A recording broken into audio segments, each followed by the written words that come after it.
like you said, I think we started about a year ago at this point, but we didn't jump directly into text like, hey, we're doing all text and nothing else. Yeah. So we've dabbled with every form of marketing, web leads. We were even driving for dollars, direct mail, like you kind of went over.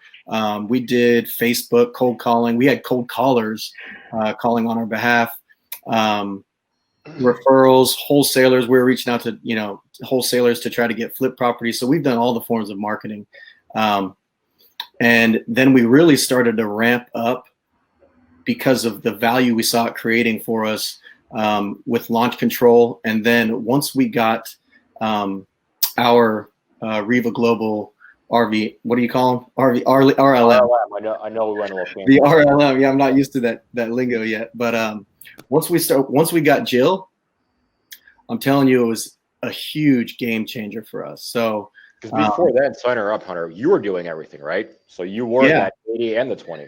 Yeah, and so I was actually, so here's kind of how it started. At late fall of last year, I was doing all the texting, all of the calling, and we had actually two of us responding to all of our leads. And I would say I'd spent 80% of my time texting, 20% making calls, following up, trying to go on appointments, get contracts. And then once we got Jill on board with REVA Global, now I'm serious. I literally don't go in LaunchControl but once a month. And we were sending 1,000 texts a day. And we've kind of gone low and high on that, just based upon how many leads we were generating. I'd say at average on, we got all these numbers here. I could talk to those, but I probably get 10 warm to hot leads a week, which is, 40 a month.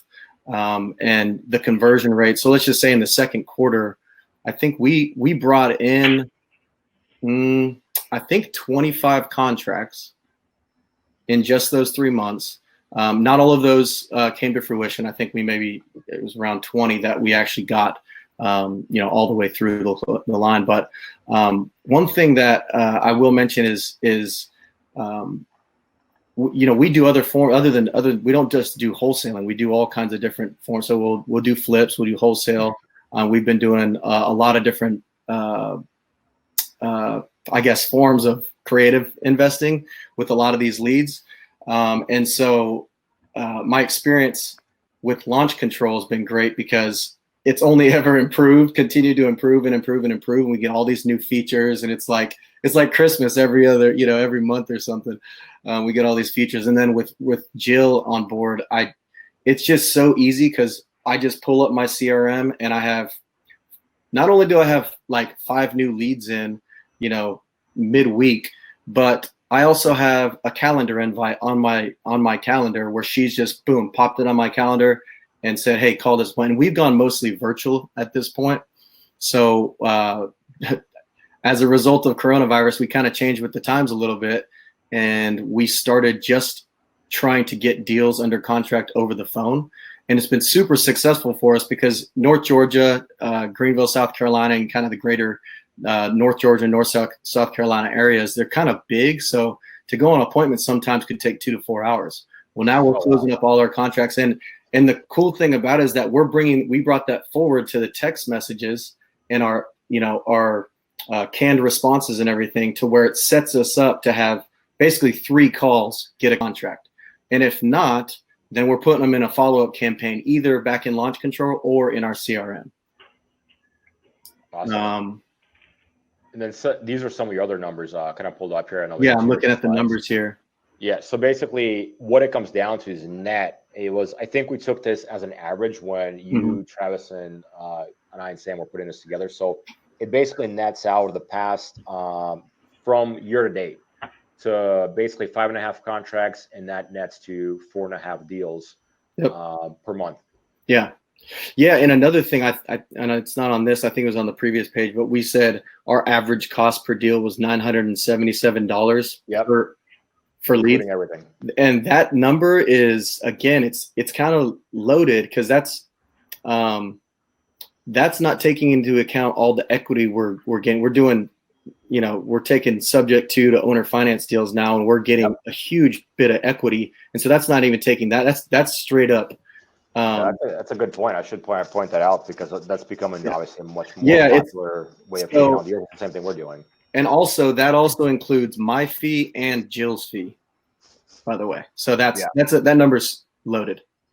Yeah. So that's a great point. And I think that other stat there towards the bottom of thought metrics. I mean, that's where, look, I think we have definitely close to like 150 users that have come from other platforms, right? This is where everything fails, right? And I've done this wrong way and the right way, but people send out like thousands of messages a day, and they're looking for the first guy to be like, hey, Bob, I'm your guy. I'll sell for $10,000 today. Like, the whole name of the game, like, you listen to Grant Cardone or anybody else in sales, like, it's just a sales thing. Like, all of the money is in the follow-up. It's how well do you work that list. It's not what list you're hitting, right? Are you going to get some from this ultra stacked, triple water shutoff bypass, whatever shit list you want to call it, right? This super secret list.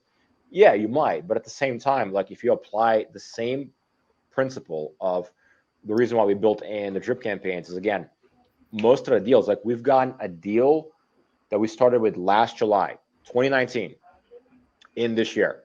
A year's difference, right? Because we're able to continue that follow. But if you want to touch on that, Hunter, otherwise we'll keep, Yeah. So I completely agree. I think the most important piece of launch control, and then having someone do it for you, is the follow-up, because one, it takes time, and two, it's the most important. I would say most of our deals came from second or third passes on owners or leads. Yeah. I